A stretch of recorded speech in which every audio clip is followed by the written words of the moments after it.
Okay, guys, I want to get everything out of my brain. This is right after the game with Berus and Rai. Now, these are two players that have played before. One of them has played the most of anybody, and one of them has played once or twice.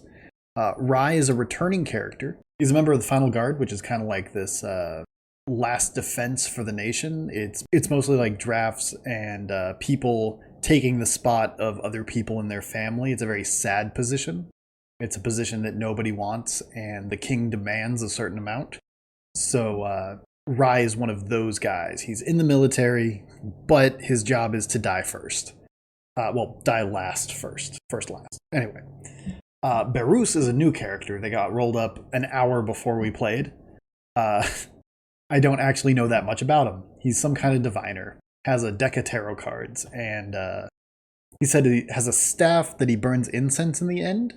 So it's like some kind of smelly staff. Poop stick. But yeah, so these two characters were going to do this Goblin Den raid.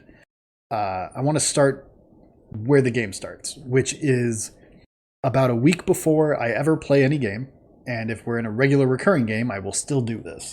I send out some kind of message or note, missive, something that requires the player to respond in some way. In this case, I sent a note to Rai from his captain about the Goblin Den and said, hey, go clear out this Goblin Den. Here's some money. Here's some supplies. Go figure it out. So what this does is it lets the player of Rai spend the week thinking about like, who do I want to recruit? What do I want to do? What kind of supplies might be useful in a Goblin Den? You get to look forward to killing a bunch of goblins instead of just playing Words of Power, whatever that means. You get to look forward to something specific. So I always do that pretty much every game I play. I will send something out ahead of time to get people in the mood. I have notes because the game just happened and I'm already losing it, but if I look down, that's what I'm reading. So I gave them no instructions whatsoever about who to hire, what kind of guys to hire. I said that there were 3 tiers. There's the trashy guys, there's the normal guys, and there's elite guys. They all cost different amounts, and they had a certain budget to spend. So Rai made those decisions because it was his mission, it was his money. He got to kind of lead the squad on this because he's the military guy, and it's his job, and he's the only character we had up until an hour before the game. So he decided to hire 2 scrubs and keep the rest of the money. I'm not super sure why. I don't know what he's planning to do with the money. It was kind of like a one-shot, so like, why not hire the good guys?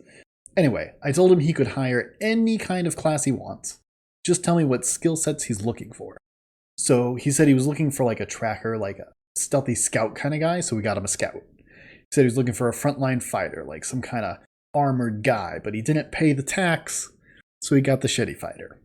So he's got like a chainmail, sword and shield guy that's not really doing much other than fighting, and a scout that's just getting an extra d6 to all their scout rolls. They've got a bow, and they've got a sword. So that's the party heading out, is Rai, the final guardsman and experienced tactician, Berus, the diviner, who likes to brew things for some reason. That's what they bonded over, was brewing. The fighter, and the scout. So I had him make a skill check roll for navigating to the pre-marked spot on this map, because if you have a map, that's great, but you don't know where you are on the map. You still need the skill to navigate. And this was going to grant them different benefits or penalties depending on when they arrived at the location, but we'll see what they did instead. So we find the trail, and what we find is that a huge swath of trees has been like chewed through, like cut down 6 feet wide. Lots of slashes on all the trees, kind of like when antlers do their horns against it and it leaves little rub marks. All those, all the way down this 6 foot wide path, clearly cleaved across this forest. So I tell him it goes left and right. And so they have the scout make a little roll and figure out, like, which way is it going? But also, Berus decides he's gonna use his divination powers to smell which direction the goblins are, which, as a DM, what do you even do with that? Right? So anyway, it smells foul to the left, right? Because little do they know, that's where the boss is. Not the Goblin Den we're going to clear out, just a boss. So, there were a lot of hints to find here, but they didn't really spend any time on it. They made one roll with the scout to kind of figure out, like, what are these tracks, and they figured out that they were chariot wheels with spikes. And then they did the divination thing to figure out which direction. They did not investigate the lashings on the trees. They didn't try to figure out which way it was going, really. They didn't really do much here. I expected them to investigate a little harder to figure out which way to go to the Goblin Den. But from the very beginning, Barus was like, let's go left. It's always left. So I guess maybe I overestimated the decision-making of left or right. But anyway, we end up going left. Now, these guys have not played in months, and so they're rusty. They don't remember any of the rules. They don't really know what their characters do. They don't know how to use words. They don't know how skill checks work. They're just kind of having a good time, which is great. I had a great time playing. But that's probably why they missed the investigations. So finally, they catch up with the sounds of goblins. And they know that these goblins are like cackling like hyenas, and there's many of them in the forest going forward. So it's here that they start setting out like a marching formation. They send the scout out ahead, and they close in behind. The scout's instructed to retreat instead of engage. A little ways further, and they spot the boss. It's a huge demon with a chariot for legs and big whips for arms, like flayed out fingers that just reaches forever to smack things. And so this huge demon is just whipping these goblins as these goblins are cutting down trees in the path. And so I'm expecting they're just going to go in and fight it, right? Because it's a boss, that's what you do. But no, not these players. What they actually identified is that there's a dilemma here. Going the left path has looped them back towards their starting point. And so this big demon is headed for the city. And now their job is to clear out the Goblin Den, but this is a looming threat. And Rai, being a final guardsman, super fucking cares about that. So he's pretty much convinced himself, like, I'm going to fight this thing. Let's just figure out how. But Barus doesn't want any part of it. Now, he doesn't speak up until it's too late, but he really does not want to fight. And so the dilemma becomes, like, do we fight this thing, possibly die because this was not the job, this thing's way bigger than the job? Or do we go back to that crossroads and see if the goblins are to the right? There are goblins here, but is their den to the right? Is this an army making an attack on the town? What do we do? So normally I give players as long as they need to discuss plans and things, but they spent a really long time discussing what to do here. So long, and took so many kind of information checks and stuff, that we ticked time forward enough that I thought some of the goblins would have stumbled on them by now. So we had 2 goblins pop out. And those 2 goblins got put down by the 2 NPCs. Pretty quickly. No words drawn because the NPCs did the killing. They got the last hits, they're not Fate Weavers, there's no words to get. This was an unpopular decision that I stand by and will die on this hill. So with the goblins down and kind of the pressure on, they sent the scout to get ahead of the demon and set up some kind of distraction. It was decided that they were going to hang the 2 goblin corpses in a tree for just a moment of surprise, to try and get a surprise round on this demon and his little 4 goblin buddies. So I have them roll for the scout.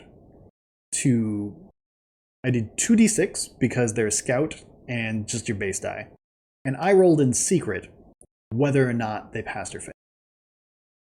So I had him set up his tactics around the board and figure out what is he going to do if the scout is able to get the surprise round.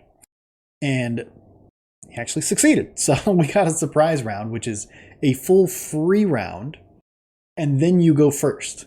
So it's 2 rounds back to back, a lot of damage you could put out in that time, but our party did not. Our party kind of meandered around and ran into each other and failed to do anything productive for a little bit. But again, this was kind of their first combat other than the 2 goblins, and they haven't played in months. So starting with the boss was kind of a big bold move, and one of the reasons I threw those 2 goblins in first, so they wouldn't bite off more than they could chew. So I don't have full notes for how the combat went because we were just playing, it was a good time. I do know that Barus multiple times cast a spell to create a brew of reinforcements and of hazard. I believe he made the hazard first and was going to throw it at a goblin, but that goblin died before he could. So he changed it to reinforcements with another spell, and gave that to Rye, who drank it and got bonus harm. So after the team had cleared out the initial goblins, two things happened. One, more goblins appeared on the perimeter and put the pressure back on. Secondly, the demon was able to whip the players for the first time, and they discovered that when you're whipped by the demon, you lose your next turn. You are controlled and you attack your allies. This happened when the fighter got whipped, his eyes glowed red, and he started attacking the captain. I thought that this would flop, but I believe the players actually did have that oh shit moment, like this is actually pretty serious, and we need to deal with this.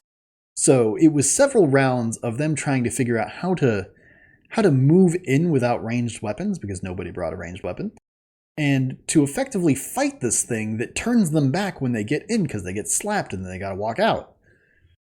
So the scout is trying to take little pot shots from the outside, but everyone's attacking everyone.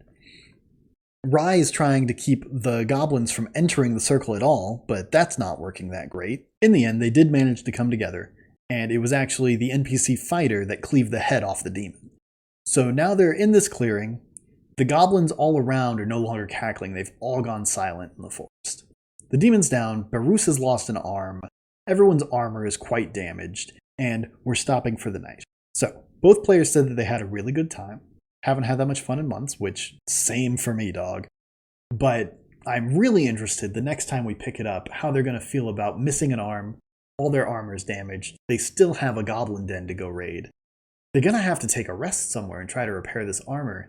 And I don't think Barus is going to be able to get an arm back until he levels up.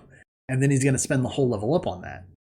So it's going to be a bit of a slog for Barus. But that's the game.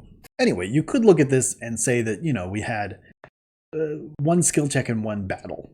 And it took us 2 or 3 hours. But that is really not how it felt for me, at least playing it. I had a really good time just rolling dice, which was the whole point in the first place. A couple of the old guys from the Lucky Crab hit me up and said, hey, let's roll some dice. And I'm like, hey, I have a fun game to play. So here we are. We played a fun game on a Sunday morning with an hour of prep. It's great. We got recruits, we got smell divination, we got tarot cards being drawn and read properly. It's just a good time. Now the question is, and if either of the players, Rye or Barus, are watching right now, turn it off. Are they going to harvest parts from the demon? In my world, you can. If they take these whips, they're going to be magic items. If they take the wheels, they could probably have somebody turn that into something. And I'm wondering if they will think of it, or if I should say something. Because it's not like a dragon where their hide is obvious. It's a demon. So I'm looking forward to finding that out the most. Anyway, I just wanted to include you in a little bit of joy in my day. I hope yours is good too.